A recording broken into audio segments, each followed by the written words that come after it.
जोडले गेलात आणि आपलं मत मांडलं त्याबद्दल।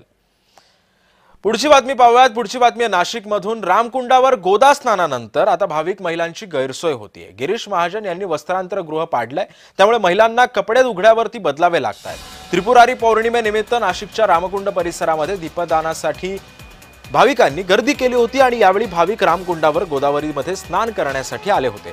यापूर्वी तिथे असलेल्या वस्त्रांतर गृहामध्ये महिलांना कपडे बदलण्यासाठी बंदिस्त खोल्या उपलब्ध होत्या, मात्र गिरीश महाजन यांनी हे वस्त्रांतर गृह पाडल्यानं महिलांची मोठ्या प्रमाणामध्ये गैरसोय झालेली।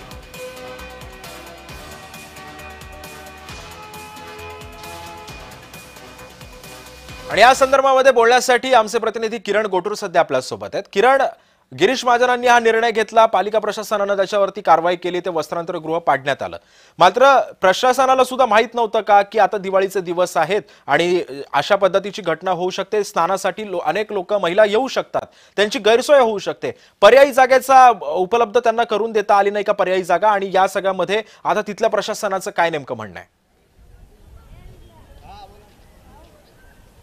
हे बघा, दोन गोष्टी आहेत। केंद्र सरकारचा एक महत्त्वाचा जो प्रकल्प आहे रामकाल पथ, हे प्रकल्प या संपूर्ण भागामध्ये राबवण्यात येत आहे आणि त्यासाठी हे जे वस्त्रांतर गृह आहे माझ्या मागे, हे वस्त्रांतर गृह पाडण्याचा निर्णय झाला। पण हे वस्त्रांतर गृह पाडण्याच्या आधी भाविक जे येतात, महिला भाविक विशेष करून, त्या भाविकांना कपडे बदलण्यासाठी एक जागेची उपलब्धता करून देऊ अशा पद्धतीचं आश्वासन जे आहे ते महापालिका कडनं देण्यात आलेलं होतं। पण काल खूप मोठ्या प्रमाणात गर्दी जी आहे ते भाविकांची या संपूर्ण भागामध्ये झाली, कारण कुंभमेळा आहे।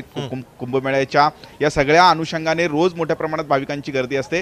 काल सुद्धा अशाच पद्धतीने गर्दी झाली, पण महिला भाविकांना कपडे बदलण्यासाठी जागा उपलब्ध नव्हती आणि त्यामुळे उघड्यावरती महिला भाविकांना कपडे हे बदलावे लागले। अशा पद्धतीची परिस्थिती काल आपल्याला या संपूर्ण भागामध्ये बघायला मिळालं। त्यामुळे या सगळ्या घटनेनंतर आता पुरोहित संघाकडनं लवकरात लवकर भाविकांची जी कपडे बदलण्याची व्यवस्था आहे ती लवकरात लवकर कुठेतरी करून द्यावी अशा पद्धतीची मागणी होत आहे। माझ्यासोबत पुरोहित संघाचे गुरुजी आहेत, दीक्षित गुरुजी। गुरुजी, काय सांगाल? आता तरी वस्त्रांतर गृह पाडण्यात आलेला आहे, आता काय मागणी असेल? आमची एकच इच्छा आहे की लेडीजसाठी एक वस्त्रांतिगृह पाहिजे।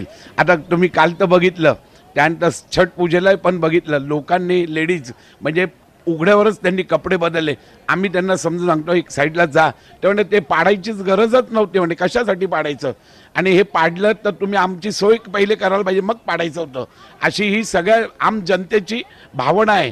आणि बाहेरगावचे जेवढे येत आहे यात्रेकरू, मुंबई, पुणे, कोल्हापूर, दिल्लीवरून येत आहे, राजस्थानचे येत आहे, कोणी आपले पंजाबमध्ये, ते पण म्हणताय तर तुम्ही हे पाडायच्या आधीवर कुठेतरी एखादी बिल्डिंग बांधायला पाहिजे होती, मग पाडायला पाहिजे होतं, आणि तुम्ही विश्वासातच घेतलं नाही कोणाला।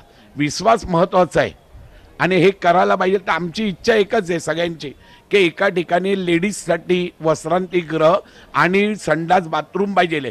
आता व्हिक्टोरिया पुलापाशी पण होता तो पण तुम्ही तोडले, म्हणजे प्रशासनाने आधी वस्त्रांतर गृहऐवजी दुसऱ्या एका वास्तूची व्यवस्था करून हे पाडायला पाहिजे। हो, नवीन एक वास्तू बांधायला पाहिजे होती वस्त्रांतिगृहाची, आणि तिथे तुमचेच माणसं ठेवायला पाहिजे होते। तुम्हाला वाटतं ना का आपल्याकडनं काही पैशाचा काळा धंदा होतोय, तो वेणार नाही बा, पण तुम्ही असं करायला पाहिजे होतं की पहिले ही पाड्याच्या आधीवर एखादी बिल्डिंग बांधली असती तरी आम्हाला समाधान झालं असं, यात्रेकरांना पण समाधान झालं असं, अशी आमची इच्छा आहे। आणि कुंभमेळ्यासाठी तुम्ही काहीतरी करा, योजना हीच आहे। आपला अभि महाराज दीक्षित। तर अशा पद्धतीची मागणी आहे पुरोहित संघाची। आता वस्त्रांतर गृह हे पाडण्यात आलेलं आहे, पण जे रोज भाविक येतात, कारण कुंभमेळा आहे, कुंभमेळ्याच्या आधी आता जवळपास 1 वर्ष आहे, पण आतापासूनच भाविकांची जी गर्दी आहे ते या संपूर्ण भागामध्ये बघायला मिळते। रोज या गोदावरी नदीमध्ये स्नान करण्यासाठी हजारो भाविकांची गर्दी असते, पण आता तरी तूर्त वस्त्रांतर गृह हे पाडण्यात आल्याने दुसरी ठिकाणी सोय जी आहे ते महिला भाविकांची नाही आहे, त्यामुळे उघड्यावरती महिलांना हे कपडे बदलावे लागतात। त्यामुळे लवकरात लवकर महापालिकेकडनं एक दुसऱ्या वास्तूची जे भाविक येतात या भाविकांना कपडे बदलण्यासाठी उपलब्ध करून द्यावी अशा पद्धतीची मागणी आहे। त्यामुळे लवकरात लवकर महापालिका प्रशासन आता काय या सगळ्या संदर्भात निर्णय घेऊन सोय करतो हे बघणं महत्त्वाचं आहे। खरं किरण, त्यामुळे आता या सगळ्यामध्ये आता नेमकी काय सोय करतं प्रशासन हे सुद्धा पाहणं तितकंच महत्त्वाचं आहे। धन्यवाद आपण दिलेल्या अधिक माहितीबद्दल।